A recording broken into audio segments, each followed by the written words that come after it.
Baik adik-adik, kita lanjutkan ke pembahasan soal berikutnya ya. Sebuah partikel bergerak lurus sesuai dengan grafik kecepatan terhadap waktu berikut ini. Nah, ini grafiknya ya. Jarak yang ditempuh partikel selama 8 sekon adalah, coba kita cek, ini adalah grafik kecepatan terhadap waktu yang ditanyakan jarak.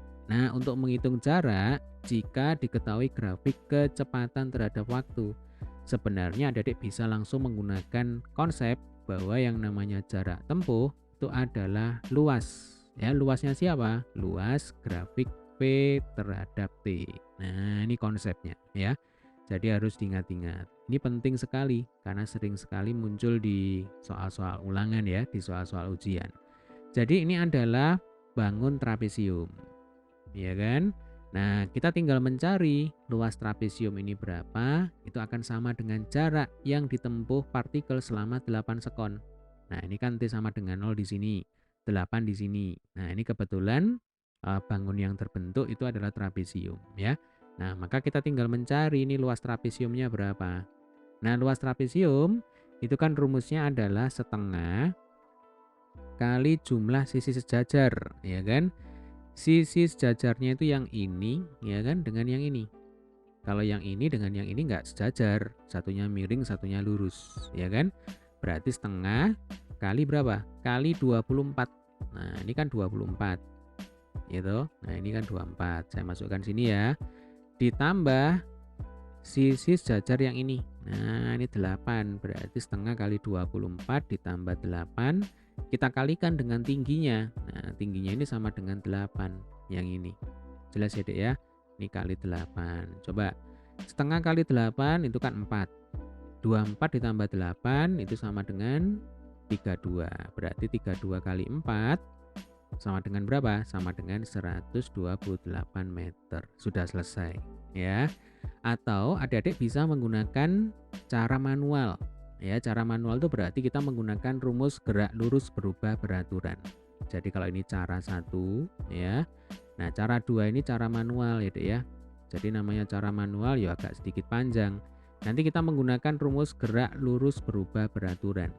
Nah, gerak lurus berubah beraturan itu salah satu cirinya adalah terjadi perubahan kecepatan. Nah, coba kita cek ya. Mula-mula ketika T sama dengan 0, kecepatan benda, nah itu kan sama dengan 8 meter per sekon, ya kan? Ini adalah V0. Kemudian setelah T sama dengan 8 sekon, kecepatan benda atau kecepatan partikel ya, Dek ya. Sekarang menjadi 24 meter per sekon. Nah, ini VT. Nah, maka artinya benda tersebut bergerak lurus berubah beraturan dengan percepatan tertentu. Nah, berapa percepatannya? Yuk gampang tinggal kita hitung. Jadi A itu adalah perubahan kecepatan dibagi dengan selang waktu. Ya kan, ini kan definisi dari percepatan. Jadi percepatan itu adalah perubahan kecepatan dalam selang waktu tertentu. Nah, tinggal kita masukkan angkanya. Jadi A itu sama dengan delta V, berarti 24 dikurang 8, ya kan? Dibagi delta T. Delta T ya berarti dari 0 sampai 8 sekon. Nah, berarti ini dibagi 8.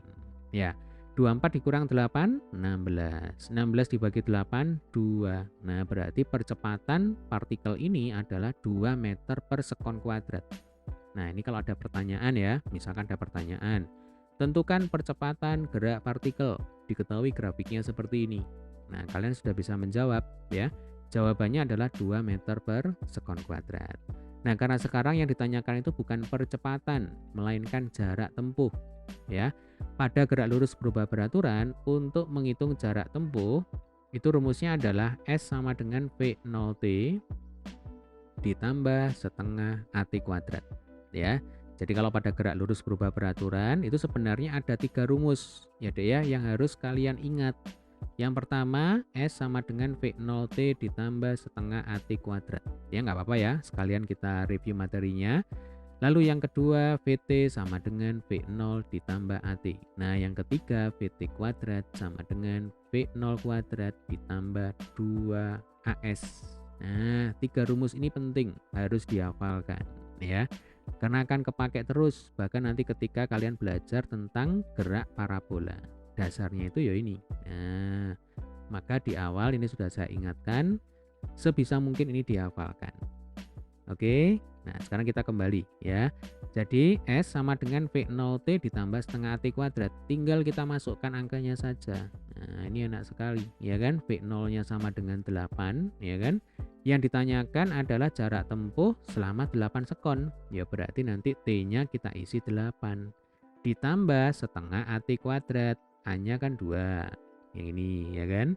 Lalu T-nya ya berarti 8 kuadrat. T kuadrat 8 kuadrat sama dengan 64. Ini dicoret ya kan. Coba 8 kali 8 sama dengan 64.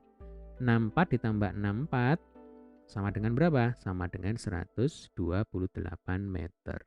Jadi dengan cara 1 ya dan cara 2 ini cara manual pasti nanti menghasilkan perhitungan yang sama. Oke, semoga video ini bermanfaat. Sampai ketemu di video pembahasan soal selanjutnya.